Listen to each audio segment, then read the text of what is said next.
18 চাকার লরির জেরে আটকে গেল দুবরাজপুর শহর। অবশেষে স্বাভাবিক হলো যান চলাচল। আজকের বড় খবর, প্রায় 8 ঘন্টা অবরুদ্ধ থাকার পর স্বাভাবিক হলো বোলপুর থেকে রাজনগর যাওয়ার রাস্তা। বিশাল 18 চাকার একটি লরি ঢুকে গেছিল দুবরাজপুর পৌর এলাকার সরু রাস্তায়। ফলে শহরের প্রাণ কেন্দ্র পাকুড়তলা মোড় একেবারে অবরুদ্ধ হয়ে পড়ে। চরম ভোগান্তিতে পড়েন সাধারণ মানুষ থেকে ব্যবসায়ী সকলে।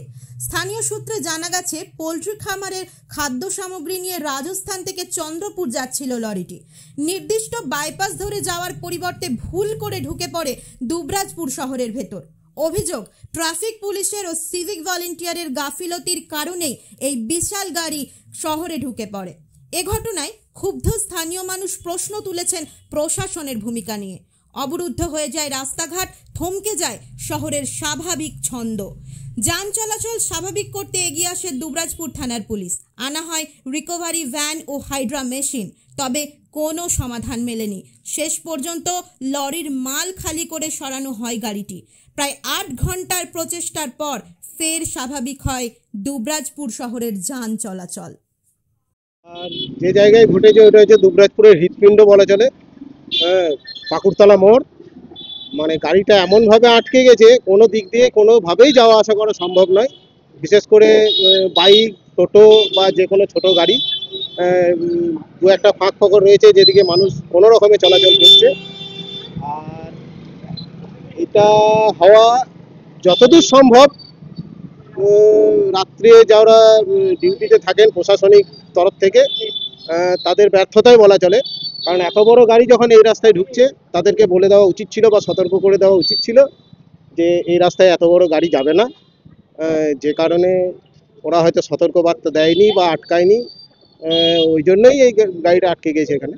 ওইটাই তো বলার, মানে যে কোনো গাড়ি সামান্য একটু বড় রিজার্ভ বাসও যদি এইদিকে আসে, সেটাকে ওই সিনেমা হল বাইপাস রাস্তায় ঘুরিয়ে দেওয়া হয়। কিন্তু এটাকে কেন ঘোরানো হলো না, ওইটাই প্রশ্ন চিহ্ন। যে সিভিকরা তখন ডিউটিতে ছিল, তারা কি ঘুমাচ্ছিলেন না কি, সেটা তো যারা চোখে দেখেছে তারাই বলতে পারবে বা গাড়িওয়ালারা বলতে পারবে যে সেই সময় সিভিকরা ছিল কি ছিল না।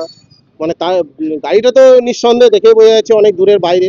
তারা তো কোনো মতেই এই রাস্তায় জানা সম্ভব নয়, হয়তো গুগল ম্যাপ দেখে এসছে। একটা বিষয় আমাদের বলা মানে ভাবা দরকার যে একটা গাড়ি যদি এত বড় গাড়ি ঢুকে যায় একটা প্রাণকেন্দ্রের মধ্যে, শহরের মেন রাস্তার মধ্যে, এবং আমরা তো রাতের বেলায় বন্ধ করে বাড়ি যাই প্রশাসনের উপর ভরসা করেই। সেক্ষেত্রে একটা গাড়ি যদি ঢুকে পড়ে, একটা ঢোকাতে গিয়ে গাড়ি ঘোরাতে গিয়ে যদি একটা বিপজ্জনক অবস্থা তৈরি করে, একটা দোকানকে ভেঙে ফেলে বা আরো কিছু ক্ষতিগ্রস্ত হয়, এবং তার জন্য যদি একটা ব্যবসা কিছুদিন বন্ধ রাখতে হয়, সেক্ষেত্রে একটা কিন্তু প্রবলেম হবে। সেটাই কিন্তু আমার মাথায় আসছে। তো প্রশাসনকে ভাবা উচিত যে নো এন্ট্রির যে বোর্ডগুলো আছে সেটা কেমনভাবে লাগালে পরে এই বড় গাড়ি অন্তত ঢুকবে না, ছোট গাড়ি পাস করে যাবে। সেটা যদি লক্ষ্য রাখা যায় তাহলে ভালো হয়।